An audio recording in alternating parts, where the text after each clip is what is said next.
Dit programma wordt u aangeboden door Centerparks.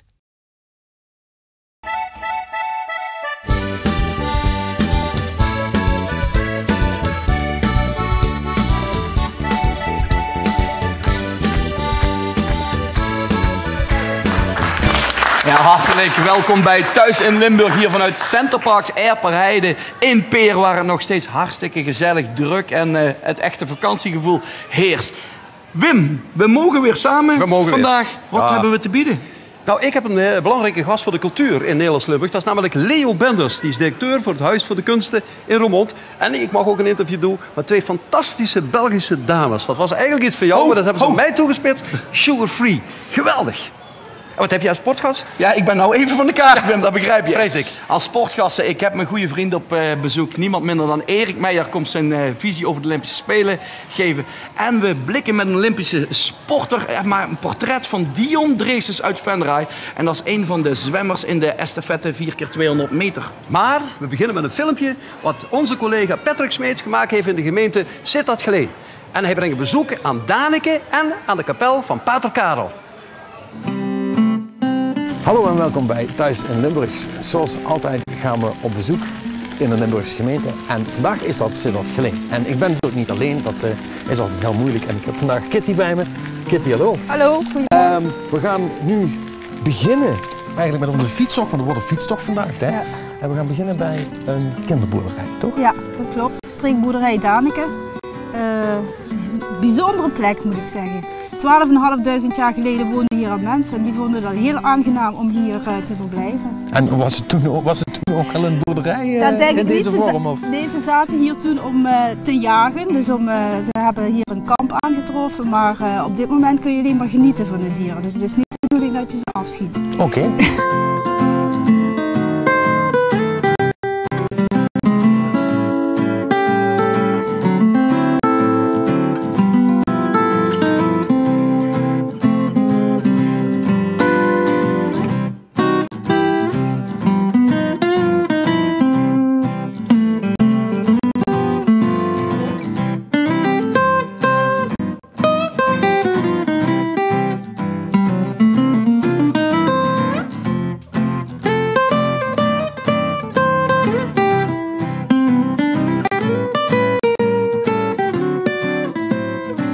Dit is de weg naar Santiago de Compostela en die loopt langs een hele bijzondere plek, namelijk de kapel van Pater Karel. En daar kunnen we ook gaan kijken. Ja, oké, ik ben benieuwd. En volgens mij moet je eigenlijk de Compostela-route moet je toch wel lopen, hè?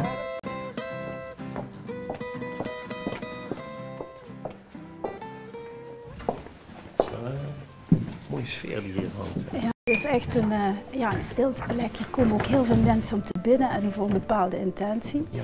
Maar Pater Karel is in 2007 heilig verklaard. Oké. En dat is toch vrij speciaal, of niet? ja, dat is zeker speciaal. Want je moet je voorstellen, een molenaarszoon en een jong van Münster-Geleen. Moet in militaire dienst.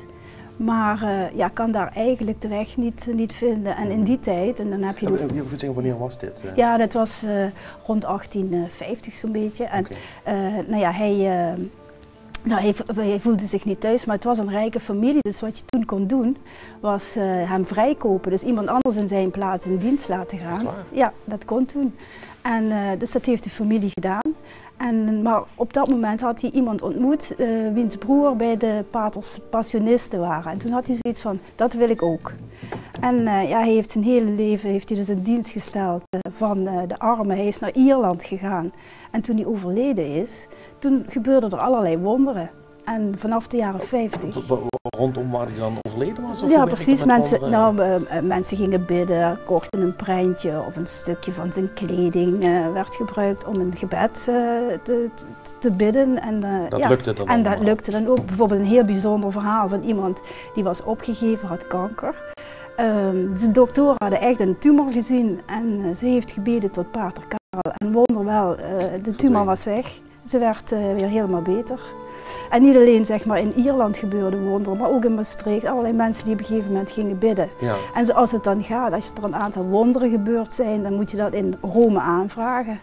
Ja, ze moeten een soort van formulier invullen Nou, of zo. of dat formulieren weet ik niet, maar je moet in elk geval wel een aantal wonderen, die moeten dan ook bewezen worden. Dat het echt een wonder is dat het echt niet kan.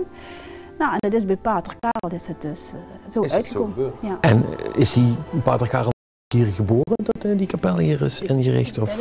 Nee, dat is in de jaren 50, omdat er dus al een aantal wonderen waren gebeurd. Maar ik zal je laten zien waar hij geboren is. Want dat is hier wel. Dat kun je ook bekijken. Dat kun je ook bekijken.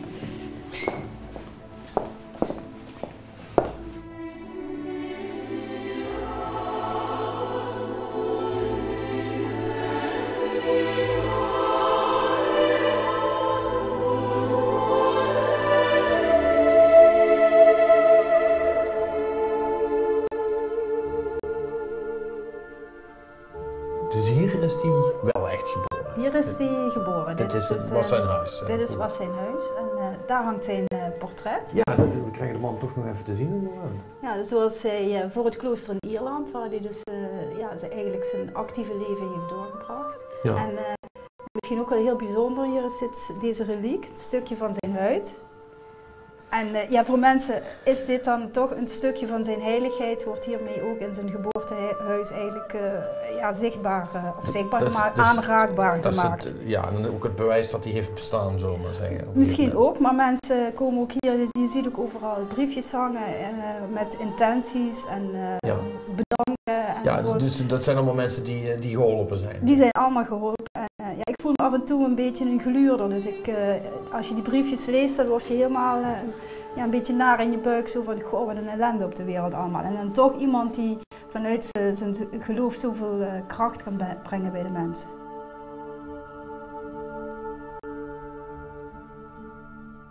Het valt me trouwens wel op dat hier echt veel mensen langskomen en in het kapelletje staan. Ja, er komen echt heel veel mensen en dit is ook weer je ziet het ook aan het aantal kaarsen, dat hier echt elke dag mensen komen, en de kapel is elke dag open. Ja, maar is dat nou omdat het langs die Compostela-route ligt? Heeft dat dan toch iets met elkaar te maken? Nee, maar de Pater Karel, je ziet het aan de briefjes die er hangen, aan de intenties. Mensen vinden hier kracht. Ja, want het is echt super vol hier. Nou ja, en de eerste en de derde zondag van de maand mag je ook het woonhuis. Het is niet echt zijn woonhuis, het was vroeger een schuur, maar de paters hebben het zo ingericht dat je zogenaamd dat je die idee krijgt. Zo heeft Pater Karel hier als molenaarszoon gewoond. Ja.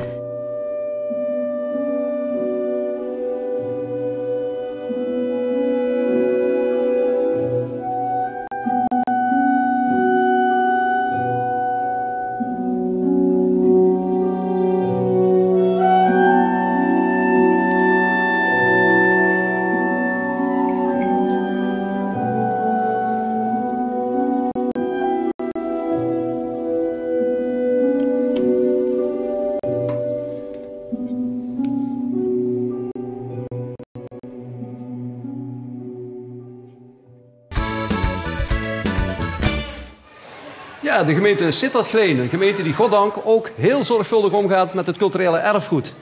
En iemand die ook heel zorgvuldig omgaat met alle cultuur die Limburg lief is, die zit nu bij mij aan tafel. Welkom Leo Benders, directeur van het Huis voor de Kunsten in Limburg. Leo, leg ons eerst eens uit, het Huis voor de Kunsten. Moeten mensen zich daar een fysiek huis voor voorstellen waar alle kunst in verzameld is? Wat is dat precies? Nou, je mag je er best een fysiek huis bij voorstellen. Dat staat in Roermond op de Kapellerlaan. Dat is een prachtig oud weeshuis. En daar voelen de mensen die bij ons werken zich prima in thuis. Maar feitelijk zijn we natuurlijk heel iets anders. Wij zijn een combinatie van alle mogelijke organisaties. In Limburg werken zo'n 43 provinciale koepelorganisaties. Dan moet je je voorstellen. We hebben in Limburg 270 harmonieën. Die zitten in één organisatie. We hebben 140 amateurtoneelverenigingen. Die zitten in één organisatie. We hebben accordeonverenigingen, we hebben filmverenigingen, we hebben smalfilmverenigingen, we hebben videofilmverenigingen, we hebben fotoclubs. Die zijn allemaal provinciaal georganiseerd. En van al die provinciale organisaties is het Huis voor de Kunsten, zijn de handjes en de voetjes. Kortom, als je kunst hoort, sommige mensen zeggen dat zijn linkse hobby's. Maar dit zijn dus geen linkse hobby's, dat zijn gewoon kunsten waar mensen dagdagelijks mee bezig zijn. Ja, ik gebruik dat woord ook liever niet. Als je nagaat dat wij zo'n 1,1 miljoen Limburgers hebben, waarvan ongeveer 2/3 op de een of andere manier met kunst bezig is, vaak meer dan 1 uur per week, nou, dan weet je dat kunst iets heel anders is. Ja. Daar zijn mensen gewoon op alle mogelijke manieren mee bezig. Ja. En in de praktijk zie je dat ook. Ja. Gerustgesteld. Ja. Woordkunst roept bij mij nu ook de associatie op, helaas, met bezuinigingen. Hoe zit dat bij het Huis voor de Kunsten? Nou, ik denk dat men in Limburg in de gaten heeft dat wij een beetje een uniek instituut zijn in Nederland. En dat heeft te maken met het feit dat je nergens in Nederland vindt dat die koepelorganisaties die ik net heb genoemd, dat die zijn ondergebracht, samen zijn gebracht in één organisatie. En dat daar alle geld naartoe gaat, dat dat geld ook vanuit dat huis wordt verdeeld. Dat we ook in voldoende mate middelen hebben om dat te doen. En dat is eigenlijk uniek in Nederland. En ik denk dat het provinciaal bestuur dat goed heeft gezien. Dat functioneert uitstekend. We hebben op dit moment een zeer tevreden cliëntenbestand, naar mijn idee. Dat is een aantal keren bij evaluaties gebleken. En ik krijg ook niet de indruk dat, hoewel we al politiek wat problemen hebben gehad in de Limburgse samenstelling van het college, het is nu weer een nieuw college, dat men het idee heeft om bij ons te gaan bezuinigen. Maar je moet er toch blij zijn, de samenstelling van het college, je begint er nu, tot die wisseling is geweest. Hè? Want ik weet zeker dat de PvdA veel coulanter met subsidies naar cultuur omgaan dan bijvoorbeeld de PVV. Dus jullie moeten opgelucht adem hebben gehaald met het hele huis. Nou, kijk, als ik vertel dat in de periode dat de PVV even in het college zat, dat er ook een motie is aangenomen om 5 miljoen beschikbaar te stellen voor de amateurkunst. In die zin voor de harmonieën, fanfares, de schutterijen en de koren. Ja, dan weet ik niet. Dat speelt natuurlijk ook een rol. Dat was een voorstel van het CDA. Ik dacht dat het voorgesteld is in de Staten door de PVV, maar dat weet ik niet meer. Zeker. Maar in ieder geval, die motie is door iedereen aangenomen. Door alle statenleden aangenomen. En die wordt ook uitgevoerd. Ook het nieuwe college heeft die overgenomen. Dus in die zin vind ik de Limburgse situatie een hele uitzonderlijke wat dat betreft. Ik zie ook om mij heen in de landen dat op provinciale instellingen behoorlijk wordt bezuinigd. En dat kan ook niet anders, denk ik, als je de situatie bekijkt. In Limburg hebben we wat dat betreft een totale andere. En ik ben er natuurlijk als directeur verantwoordelijk ook voor de werkgelegenheid van 30 medewerkers. Heel erg blij mee dat het zo is. Dat kan ik me voorstellen. Maar ik zeg ook altijd tegen mijn mensen in huis en tegen onze organisaties, we hebben het zelf verdiend. Dat is waar. Door te doen wat we doen. Ja. Is het nu ook zo, want je zegt terecht, we zijn eigenlijk uniek in Nederland, dat heel veel andere provincies met jou contact opnemen en zeggen, hoe hebben jullie dat georganiseerd in Limburg? In feite zijn jullie de voortrekkers voor heel Nederland. In het verleden is dat wel eens gebeurd. Alleen de financiële situatie van Nederland in het algemeen, maar ook van de provincies, is zodanig snel vaak verslechterd dat nu op dit moment niet aan de orde is, denk ik. En wij gewoon in de gelukkige omstandigheid zijn dat we die situatie hebben die we hebben. Ja.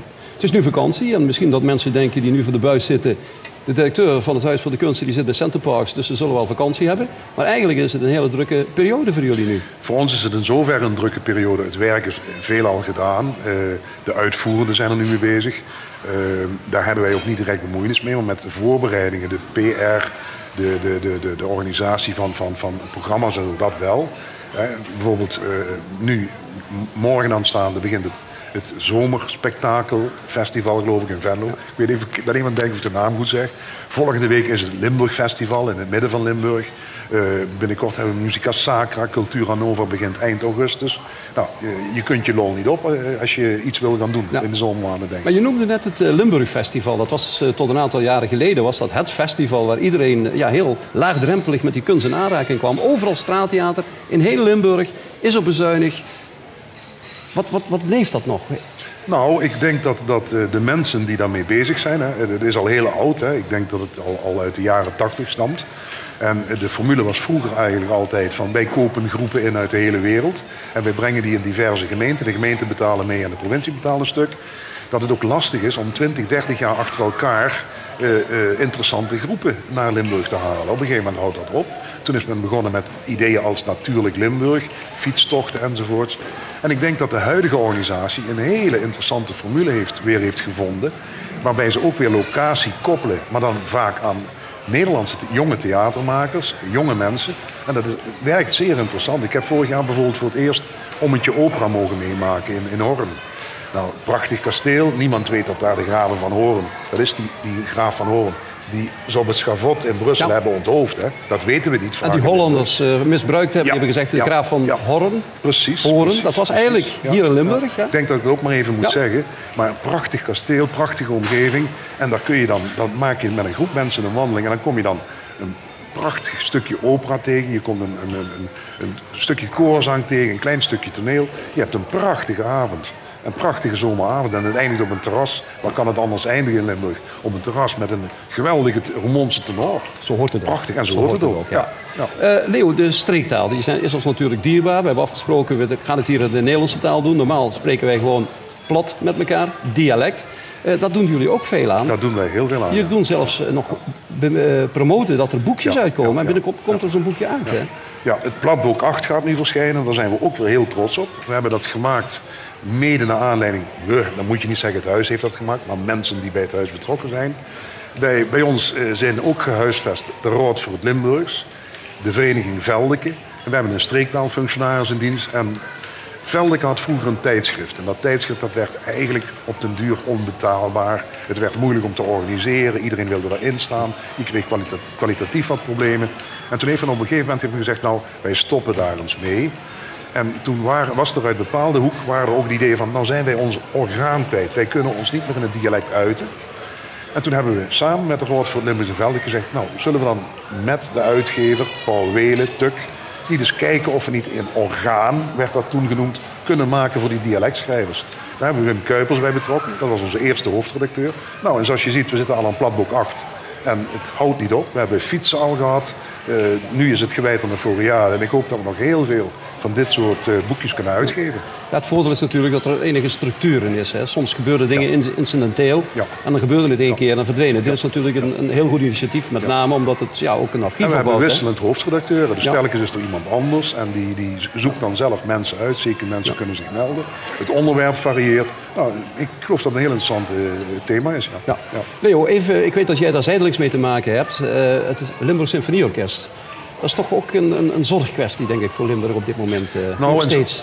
In zijn algemeenheid kun je zeggen dat denk ik, de rijksbezuinigingen die er zijn en die nog komen, dat die goed zijn opgevangen. En ik moet zeggen, dan moet je de provincie ook weer een pluim op de hoed steken, denk ik. Als je ziet hoe ze omgaan met het feit dat we een toneelproductiewerkplaats mogelijk kwijtraken, het Huis van Burgondië. Hoe ze daar oplossingen voor proberen te vinden, ook in financiële zin. Dat mogen wij niet klagen. We mogen niet klagen voor de rijksbezuinigingen. Waar ik wat zorg over heb, is dat... En ik ben er niet bij geweest, ik heb die onderhandeling niet gevolgd. Ik weet ook niet welke motieven daar spelen, welke argumenten erachter liggen. Dat is dat kijk, ik denk dat een Limburgse voorziening erbij gebaat is om gevestigd te zijn in Limburg. En ik heb die zorg al kenbaar gemaakt naar buiten, ik kan het hier ook zeggen. Als een dirigent en een directeur elders gaan, dan... Men zal het met de nodige voorwaarden ontleed hebben, dus ik zal me onnodig zorgen maken. Ja. Maar het LSO, zeker een symfonische voorziening, is van wezenlijk belang voor de muzikale infrastructuur van Limburg en van Maastricht. Ja, kan ik er alleen maar mee eens zijn. Ja. Leo, we danken je. Ik ga misschien eindigen met een wat vreemde vraag, maar hou jij van suiker? Ben je een suikerliefhebber? Ik heb net gezien waar je waarschijnlijk op doelt. Als je nu Sugar Free moet gaan aankondigen, dan zeg ik, daar kan ik alleen maar van houden, denk ik. Nou, hoewel ik niet weet wat ze gaan zingen. We hebben ze alleen nog maar gezien. In België zijn ze al wereldberoemd. In Nederland gaan ze natuurlijk ook beroemd worden. Uw aandacht voor een frivol Vlaams duo. Sugar Free.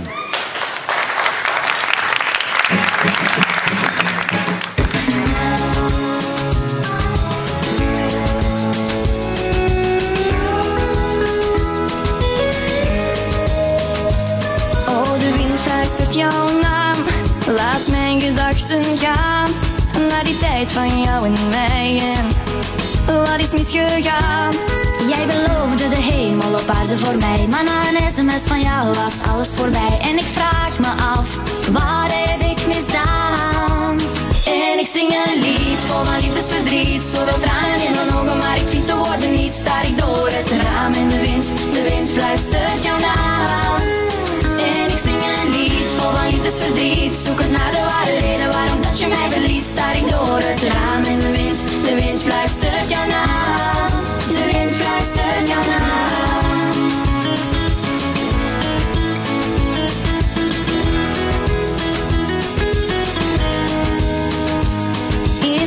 die even met je praten kan. Je vertellen hoe ik naar jou verlang. Want het kan toch niet dat dit het einde is. Alles had voor ons zo mooi kunnen zijn. Maar nu zit ik hier en mijn hart doet pijn. En ik vraag me af, wat heb ik misdaan? En ik zing een lied vol van liefdesverdriet. Zoveel tranen in mijn ogen, maar ik vind de woorden niet. Staar ik door het raam in de wind fluistert jouw naam. En ik zing een lied vol van liefdesverdriet. Zoek het naar de ware reden waarom dat je mij verliet. Staar ik door het raam in de wind fluistert jouw naam. De wind fluistert jouw naam.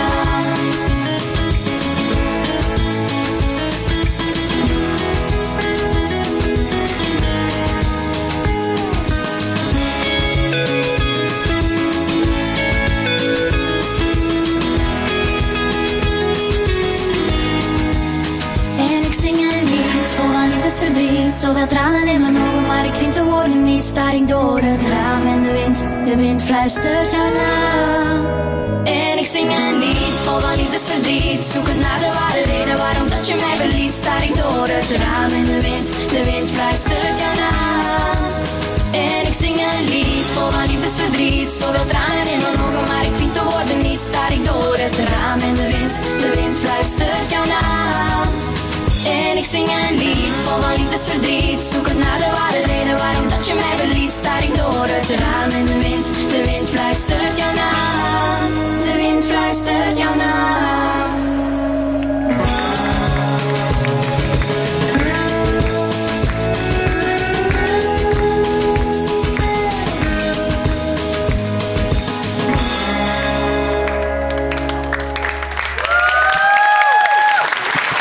Ja, fantastisch optreden van Sugar Free. En hier aan tafel, aangeschoven aan tafel, mijn goede vriend Erik Meijer. Erik, welkom. Dankjewel. Oh, wat formeel. Het begint gelijk goed. Hey, de laatste keer toen je hier zat, heb je verteld over jouw ontslag bij Alemannia Aken. Dat diepe wonden had nagelaten. En dat je voorlopig niet wist wat je ging doen. Wat is de status? Ja, het is eigenlijk zover dat ik in augustus ga beginnen bij Eredivisie Live. Ik schuif daar aan tafel als expert of... analist, hoe ze noemen. Ja, precies. En er zijn een aantal ex-voetballers die daar zitten. En ik ben er één van. Met wie ga je samenwerken? Ja, Arno Brugging is er nog bij, Kenneth Perez. Maaskant is er nog bij, Alfons Koenendijk. En dan natuurlijk de presentatoren die al jaar en dag bij Eredivisie Live aanwezig zijn. Kees Jansma en Umberto Tan. En wat wordt van je verwacht precies? Ja, in feite dat je een duidelijke analyse geeft van de wedstrijden. Een voorbeschouwing en ook een nabeschouwing. En wat hebben we gezien? En dan voornamelijk het belichten eigenlijk van een iets positievere kant. Dus het goede van de spits laten zien en niet zeggen van de verdediger stond te slapen. Maar is dat vanuit Eredivisie Live dat ze die positieve kant willen laten zien? Of maak jij dat Ja, ervan? dat is wel een beetje een policy. Dat is iets wat ingebouwd is door Eredivisie Live. Dat we de sport aan zich positief willen neerzetten. Oké, dus je bent dit jaar te bewonderen, zeg ik dan, bij Rode JC en bij VVV in de Eredivisie.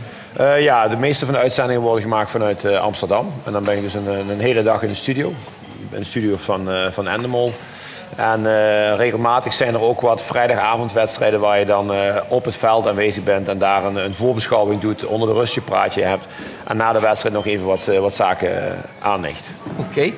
Betekent dat de wonden die het vertrek bij Alemannia Aken, het noodgedwongen vertrek, hebben achtergelaten, dat die een beetje geheeld zijn? Of ben je er overheen? Ben je er klaar mee? Hoe sta je erin? Ach, ik ben er nooit helemaal klaar mee, want dat is toch een hele periode in mijn leven geweest. En het laatste jaar was dan niet zo leuk, die 8 jaren daarvoor wel.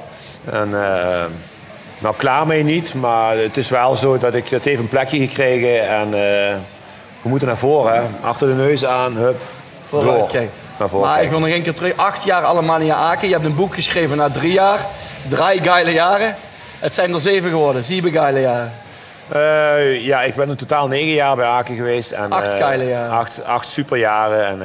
En de laatste jaren heeft er ontzettend veel tegengezeten. Nou ja, dat kan gebeuren. Daarvoor is het topsport. Ja. We hebben jou ook uitgenodigd als expert. De Olympische Spelen zijn in volle gang. Is je al iets opgevallen? Laat ik eerst een open deur intrap.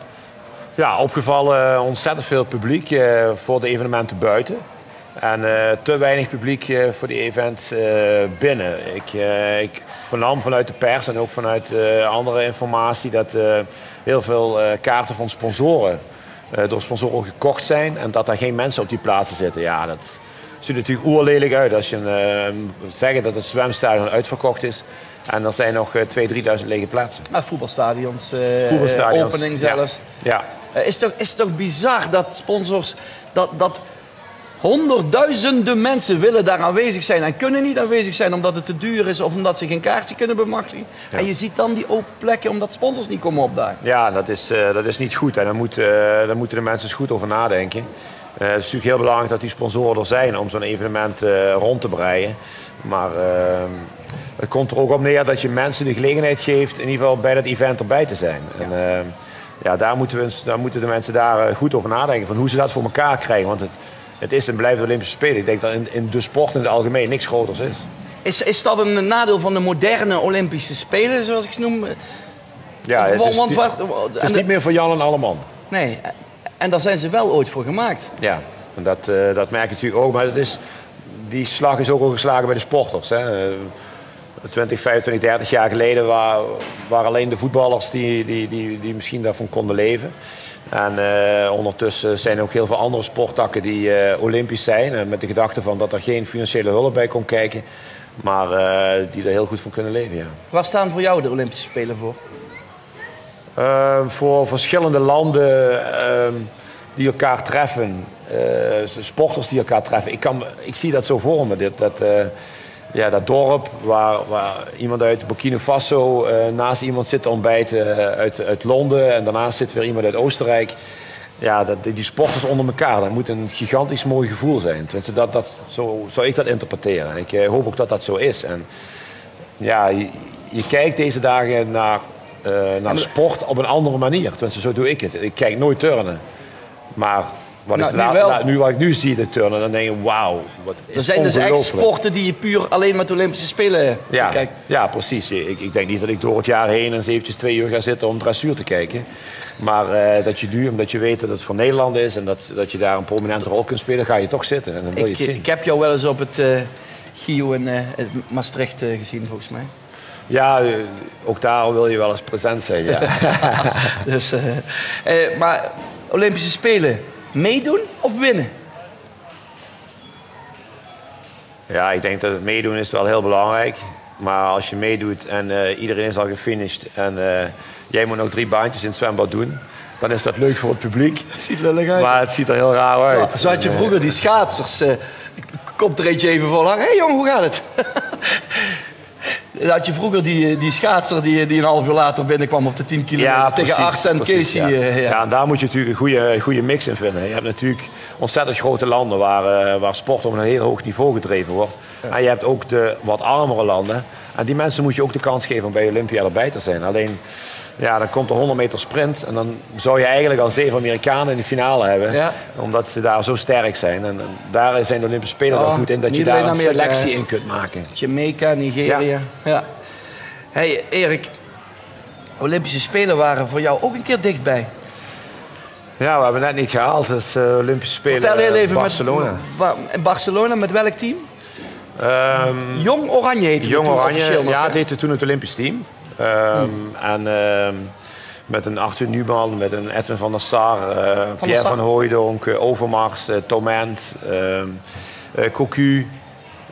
Geweldige namen en dan is het niet vreemd dat Australië jullie uitschakelt. Ja, en dan het trieste gegeven dat je in Australië speelt zonder de jongens van Ajax. En daar sleepten we de 1-1 uit het vuur. En thuis bij ons in Utrecht was het ook naar 1-1, een verlenging, 2-1 voor. En toen maakte Ned Cilic, ik zal de naam nooit meer vergeten, Australische speler. Later bekend geworden in Duitsland. In Duitsland, ja.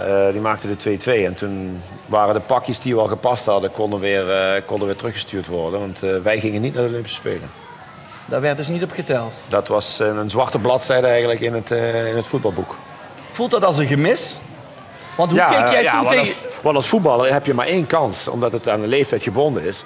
Dus je moet dan dan moet je erbij zijn. En dat is niet gebeurd. En hadden jullie, als jullie waren gegaan, wel in het Olympisch dorp geslapen? Want vaak de voetbalteams liggen buiten. Nou, ik begrijp daar niks van. Ik zou dan juist dat verhaal wat jij net vertelde tussen die sporters willen zitten. Ja, dat zou ik ook willen. Maar ik weet niet hoe het toen nog tijd geregeld was. Volgens mij is dat steeds meer geworden dat het meer verspreid werd over de stad. Over een gedeelte van de grond om de stad heen. En ik weet niet hoe het toen nog tijd in Barcelona geweest is. Maar ik zou er dan wel bij willen zijn. En ik zou dan ook naast, want toen was het de eerste keer dat het Dream Team daar was. Ja, dan wil je die man ook zien. Ja, die lagen ook niet in het Olympisch dorp. Nee, dat heb ik later verloren, ja. Die bedjes waren sowieso al te klein. Maar... Hey, Erik, iemand die er dit keer absoluut bij is Marianne Vos. Ja, ik neem aan dat je ook genoten hebt. Ja, maar ik vind gewoon een topwijf. Ze is echt... Topwijf? Ja, ik heb het nou over het wielrennen. Ja. Maar dat is eigenlijk een vrouw met ballen. Een vrouw met ballen? Ze is zo goed en ze is zo gedreven in hetgene wat ze doet. En ook een blessure laat haar niet uit de rust komen. Het is gewoon een feit dat ze gaat ervoor, ze traint ervoor, ze doet er alles voor. En dan mag je ook terecht de allerbeste zijn. En 4 jaar geleden ging het dan nog mis in de wegwedstrijd. En dit jaar was de focus zo op haar. Iedereen zei dat is de favoriet, dat is de favoriet. En dan stippel je een plan uit met je soldaten, hè, als admiraal. Had ze die nodig? Ja. Wel? Ja, ik denk dat ze die andere 3 soldaten heel hard nodig had om op het einde de klap te kunnen slaan. Ze was op tijd weg al. Ja, en 2 van die andere 3 waren al zo vroeg en veel gedemareerd. Die reden al een half uur achter het peloton volgens mij. Maar dat was het tactisch verhaal. Dat die 2 dames die zo veel weggesprongen zijn, dat ze andere landen moe gemaakt hadden. Ja, ik had het idee dat ze, ook al was ze alleen daar geweest, ze hadden altijd gewonnen. Nou, dat denk ik niet. Ik denk toch dat het een hele goede teamprestatie was. Ja, ik vind het een geweldige prestatie in ieder geval. Ja, en het is de eerste gouden plak. Dat is altijd want die hadden we verwacht bij de 4x100 meter dames estafette bij het zwemmen. Dat was jammer, dat is dan zilver geworden, wat natuurlijk nog een gigantisch goede prestatie is. Maar, is dat typisch Nederlands om van tevoren al goud binnen te praten, terwijl het nog moet gebeuren? Ja, je moet het toch maar doen. Hè. Die andere landen denken ook, dit is onze enige kans. En dan moet alles kloppen, zeker bij zo'n estafette moet alles kloppen. Want het gaat echt om tienden van seconden. Ja, dan word je tweede, dan mag je daar trots op zijn. Ja, moet je denk ik ook wel trots op zijn. Even terug naar het wielrennen. We hadden Marianne Vos, maar we hebben natuurlijk bij de heren de wegwedstrijd gehad. Vinokourov die wint. Ja, ik had het idee, daar zit een luchtje aan. Ik denk dat Vino links en rechts een paar euro's op tafel gelegd heeft en mocht gaan. En dat hij daardoor een fantastisch einde van zijn carrière gekregen heeft. Met een trui die in zijn eigen tuin, op zijn domein mag aantrekken. Maar hij gaat hem waarschijnlijk niet meer in een koers dragen. Nee, jij denkt, hij heeft gezegd, jongen, jij 1 miljoen als je straks even de verkeerde kant op kijkt. Want het was wel bizar hoe hij de verkeerde kant op kijkt. Het was heel bizar. Maar goed, hij heeft het zo gespeeld. En het is wel knap dat iemand die heel diep gegaan is, die ook qua doping op het uiterste zat. En dan nu in zijn allerlaatste wedstrijd die hij zou kunnen en mogen rijden, wereldkampioen wordt. Olympisch kampioen, hè? Sorry. Ik vind het jammer dat nou het verhaal eigenlijk heel het hierover gaat. Want de laatste toerweek en ook nou weer. Je moet er wel rijden, je moet wel aanvallen, je moet wel lef tonen. Ballen hebben, zoals je net zei bij Marianne. Ja. En die heeft hij nog wel. Ja, die heeft hij zeker. Dat heeft hij ook geprobeerd te laten zien bij de Tour de France. En dat pakt hij nu ook weer op. En ik zit zelf ook wel eens op een fietsje. En ik weet dat het niet makkelijk is om zo even weg te rijden. Ik heb je gisteravond nog even zien fietsen. Samen met nog een die ik ken, als ik in de spiegel kijk. Ja, dat is niet makkelijk meer. Nee, we zitten toch wel ongemakkelijk nu op deze stoel. Als je een uurtje op de fiets zit, dan heb je al pijn in je gat. Ja, voor de kijkers, we hebben de ridderronde, de prominente race in de ridderronde meegedaan. Beelden daarvan later bij TVL. Ik hoop veel later trouwens. Ja, maar om die ervaring een beetje te kunnen delen, wat die mensen, wat Marianne Vos en ook Vinokourov presteren. Ja, dat is gewoon groots. En die mannen moeten echt heel veel trainen. Als ik die Van Dam zie bij de Tour de France. Ja, dat is gewoon een lijk op een fiets. Ja. Die jongens zijn zo afgetraind tot het helemaal niet meer gaat. En dat is toch wel knap. Ja, ik ook bijna. Welke sporten volg je nog meer bij de Olympische Spelen? Is dat echt zoveel mogelijk of heb je echt wel... Ja, het zwemmen en atletiek vind ik voor mij, dat zijn echt de sporten voor de Olympische Spelen. Daar ga ik echt voor zitten en dat wil ik ook volgen.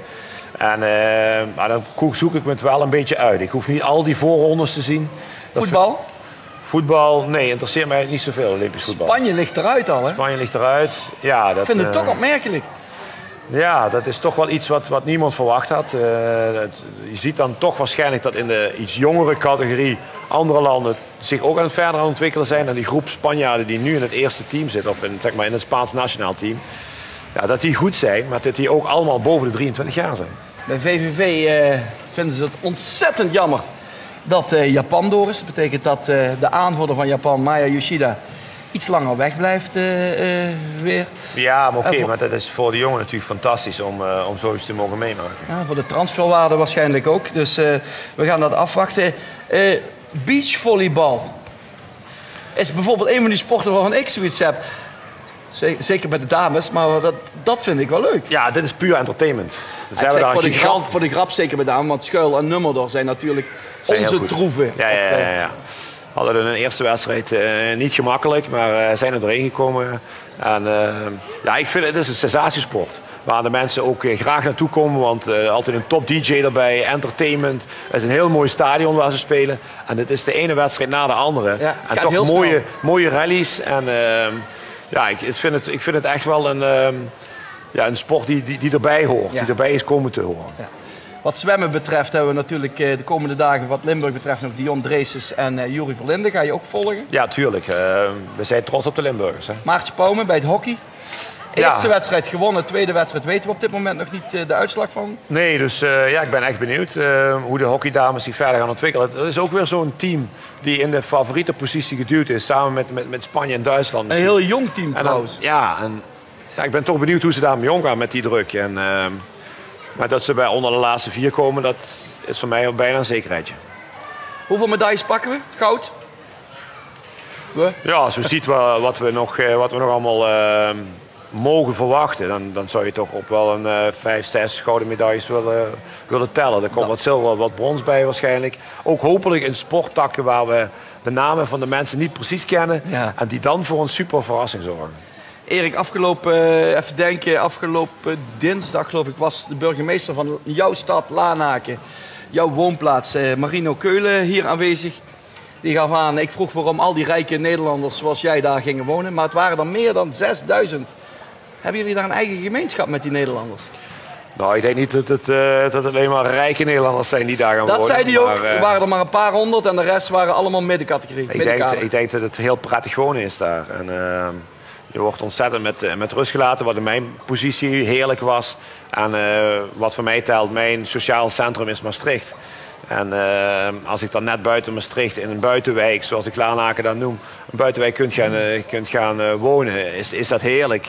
Ik trek de loopschoentjes aan en ik ben bij Pietersheim. Ik stap op de fiets en ik zit op het fietsroutenet. Dus het is ideaal om daar te wonen. En na 9 jaar heb ik nog geen zin om er weg te gaan. Houden we zo. Ja. Laatste vraag. Louis van Gaal, nieuwe bondscoach, opvolger van Bert van Marwijk. Ja.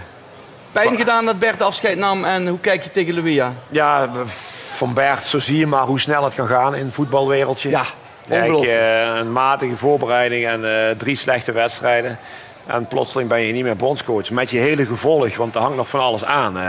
Een Cookie voor, een Cocu, Faber, Hesp.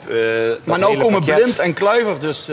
Dan komen wel andere namen naar voren. En, ja, ik ben benieuwd met Louis van Gaal. Een hele andere richting en ook een hele andere coach, een hele andere benadering.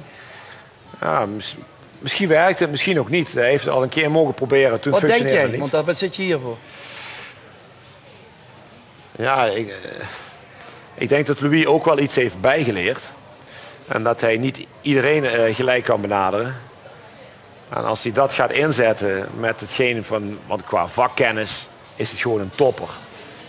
En als dat menselijke er nou nog een beetje bij komt, dan kunnen we daar een hele goeie in hebben. Want de kwaliteit is aanwezig. Het is aan de coach om daar het gewenste eindproduct van te maken. En in die kwalificatie moet hij er gewoon doorheen rollen. Een politiek correct antwoord van Mijn goede kameraad Erik Meijer. Erik, bedankt voor je komst. Binnenkort laten we het fietsen zien. En we hadden het net al over een andere topsport, over zwennen. En een van die toppers in Limburg is Dion Dreesens uit Venray. En ook hij komt nog in actie bij de estafette op de Olympische Spelen. 18 jaar is hij, Dion Dreesens uit Venray. En zo rustig als hij praat, zo hard zwemt hij. Al op jonge leeftijd lag de kleine Dion veelvuldig in het water. Ja, op vroege leeftijd ben ik al vaak door mijn ouders naar het zwembad toegebracht. En door andere jongens in de straat ben ik ook begonnen met het wedstrijdzwemmen als echte sport en hobby. Maar iedereen ging toch voetballen? Waarom ging jij niet voetballen? Voetballen was geen sport voor mij en ja, mijn interesses lagen ergens anders. Zwemmen. Wat is het mooie aan zwemmen? Ja, dat is een goede vraag. Mooi aan zwemmen is dat je jezelf steeds kunt verbeteren en ook dat je alles aan jezelf te danken hebt, omdat het een individuele sport is en ja, alles zelf doet. Je kunt alleen jezelf de schuld geven als het fout gaat. Je hebt fysieke kracht nodig, maar ook mentaal is zwemmen een zware sport. Hoe verhouden die twee zich? 50-50 denk ik, 50-50. Een groot deel heeft ook te maken met mentale weerstand. Tijdens wedstrijden vooral, maar ook tijdens trainingen, krachttraining en ja, zware trainingen heb je wel veel mentale weerstand nodig. Maar ook fysiek is het zwemmen best wel zwaar, omdat je meer dan 25 uur in de week in sport bent. En dat is nog wel wat vergeleken met andere sporten. Men zegt wel verstand op nul, blik op oneindig, maar in het zwemmen werkt dat niet. Je moet wel degelijk je verstand gebruiken. Ik zwem bijvoorbeeld langere afstanden, middellang, lang. Dus 200, 400 meter en die moet je ook goed indelen om het goed door te komen. En niet dat je de laatste 50 helemaal inzakt. Dreesens geeft aan dat je het meeste leert van je fouten. Hij kan prima aangeven waar zijn leermomenten hebben gelegen. Het zijn meestal de vlindermomenten, de vlinderslag, wedstrijden. En dan is de zwaarste slag bij het zwemmen. En dan de laatste meters zijn wel echt moeilijk om door te brengen als je te hard van start bent gegaan. En dan komt het ellendige zuur in die spieren. Ja, dat voel je wel goed. En de armen komen bijna niet meer boven het water uit. Dus dat is wel zwaar. Maar hij weet waar hij het voor doet, zeker in een Olympisch jaar. Ook de 18-jarige Dreesens heeft een Olympische droom. Londen komt misschien wat vroeg, maar recent is zijn vooruitgang enorm geweest. Ik kan sprongen maken, ik kan die secondes nog halen, maar het zal wel moeilijk worden. En wat is het dan dat je nou opeens zo'n enorme progressie maakt? Is dat een verandering in trainingsintensiteit? Is dat een knop in je hoofd die om is gegaan? Wat is dat? Het heeft niet echt iets te maken met een verandering deze laatste tijd. Ik ben nu al redelijk uitgegroeid, bijna uitgegroeid. En de spier begint te komen en daardoor kan ik ook nog steeds grote stappen maken die andere mannen van oudere leeftijd al hebben gehad. Maar hij is reëel. Londen wordt lastig. Wat is zijn favoriete stad? Londen of Rio, waar de Spelen van 2016 worden gehouden? Mijn favoriete stad? Ik denk toch dat het Rio wordt. Ook om de kansen die daar liggen. Maar nu ben ik echt meer met Londen bezig, omdat dit meer op mijn pad ligt nu, dichterbij is. En ik zal er alles aan doen om daar te komen. Opvallend is dat Dreesens heeft gekozen voor de langere afstanden, de 200 en de 400 meter. Nou, vroeger was ik meer een allrounder, maar de laatste tijd ben ik meer op de vrije slag gaan richten. En daarbij meer de 200 en 400 meter vrije slag, dus de middellange afstanden. En ja, ik heb nooit echt goed kunnen sprinten en kan het nog steeds niet, maar misschien in de voorbije jaren, als ik meer kracht heb, dat dan wel lukken. Dreesens is lang. Voor een zwemmer is dat waarschijnlijk wel een voordeel. Dat is inderdaad een voordeel, want ja, hoe je het ook wilt zien, je moet minder meters maken met je lichaam. En verder rest, ja, lengte en kracht en snelheid, dat bepaalt echt veel in het zwemmen. Dan zie je vaak zwemmers die een enorme spiermassa hebben. Eigenlijk is die enorme spiermassa ongunstig, want je hebt meer weerstand. En water werkt niet mee, water werkt altijd tegen. Ja, klopt. Er is veel stuwing als je grote spieren hebt. Of lengte is dan wel een voordeel, maar dat komt omdat je in een horizontale ligging ligt. Maar alles dat aan de zijkanten groeit, dat werkt tegen. Maar je zult toch kracht moeten hebben om te kunnen zwemmen. Is het dan net die fijne balans vinden? Ja, dat is inderdaad de balans vinden. En wij doen met de krachttraining niet zoveel met echt zwaar gewichtwerk, maar meer met kleine setjes, zodat je wel de kracht krijgt, maar niet uitgroeit tot grote spiermassa's. Tactiek is belangrijk op de 200 en 400 meter. Dreesens laat zich niet gek maken als een tegenstander er als een speer vandoor gaat. Gek maken niet. Ja, het zal altijd wel in je opspelen dat je gedachten over hebt of wat je ook wil doen na een bepaalde aantal meters in een wedstrijd. Maar nee, ik laat me niet gek maken door mijn tegenstanders. Heb je ook niet zoiets van, jongen, ga jij maar lekker, ik pak je op de laatste 50 meter dan? Dat denk ik wel vaak, ja. Maar dat is ook een van mijn sterke punten die ik heb. Het finishen? Het finishen, ja. Hoe kan dat? Zit dat tussendoor of is dat kracht? Ja, het is beide eigenlijk. Je moet echt veel mentale weerstand hebben en veel doorzettingsvermogen om ook die laatste meters goed door te kunnen komen. Als jij straks opa bent en je kleinkinderen die zeggen, opa, vertel nog eens. Wat vertel jij dan? Ja, hopelijk over de Olympische Spelen in Londen en Rio.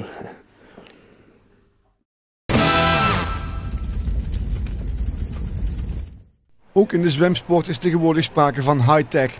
Logisch, want de kleinste details zijn van enorm belang. Ja, absoluut. Veel races en dat wordt steeds gekker eigenlijk. Races worden steeds spannender, worden niet meer op tiende beslist, maar zelfs op honderdste. En een honderdste verschil kan een verschil zijn tussen een medaille of geen medaille, of finale plaats of geen finale plaats. Dus ja, je kunt geen enkel detail ook laten liggen. De high-tech voegt veel toe. Wat voegt de coach dan nog toe? Ja, ik hoop net zoveel of misschien wel meer. Kijk, alleen door high-tech, alleen door mee te gaan mensen niet harder zwemmen. Het gaat er ook nog om hoe je het gebruikt, hoe je alle kennis verwerkt. En uiteindelijk draait het er toch om wat sporters doen in training en in hun dagelijks leven. En daar is coaching voor nodig. Dus ik voel me nog niet vervangen, maar wie weet dat dat in de toekomst een keer gaat gebeuren. Verharen begeleidt ook Dreesens en die wil dolgraag de Spelen in Londen halen. Nou, die kans is klein, dat weet hij zelf ook. Aan de andere kant, het is een jonge jongen, die kunnen grote stappen maken. Het is een heel goed trainbare zwemmer. Het is echt een talent qua bouw, fysiek, uithoudingsvermogen, technisch, alles. Hij heeft eigenlijk alles in huis om heel hard te kunnen zwemmen. En wat we in het verleden ook wel gezien hebben, bij die jonge jongens kan het hard gaan.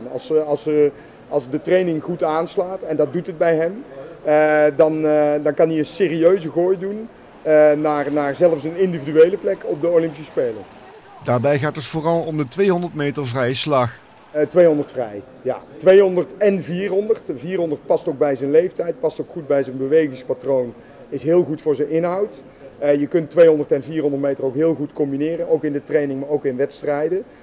Dus wat dat betreft, maar 200 denk ik dat voor hem het nummer gaat worden waar hij echt kan excelleren op dit moment. Verharen is in zijn nopjes met Dreesens een groot talent. Kijk, zo'n jongen, zijn carrière is natuurlijk niet voorbij als hij de Spelen niet haalt. Maar nogmaals, ik schat zijn kansen hoog in dat hij het wel haalt. Maar voor Rio zeker. En dan moet hij niet alleen maar gaan om het te halen. Maar dat we hem ook in finales en misschien wel op het podium terugzien.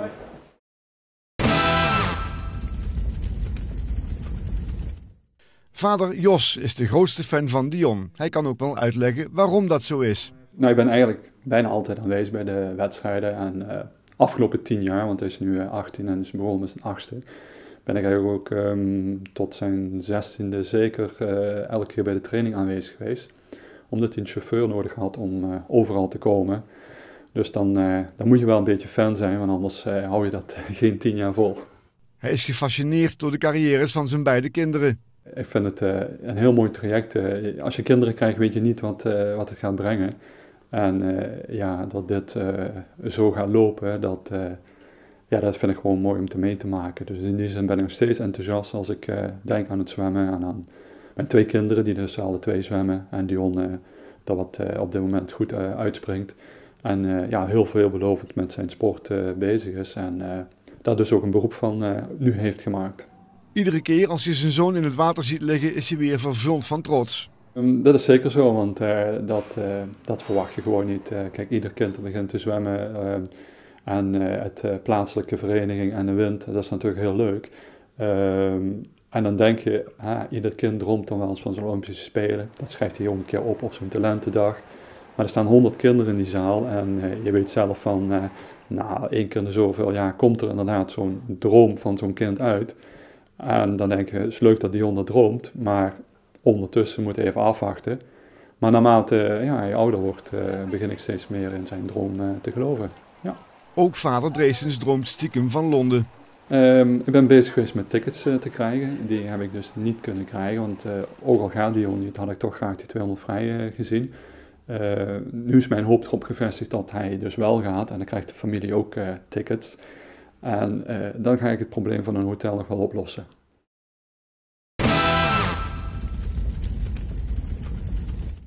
Veel sporters hebben een iPod, iPhone of iPad. Dion heeft een iPod. Ja, voor muziek te luisteren voor wedstrijden, maar verder is niet. Welke muziek heb jij nodig om je op te laden?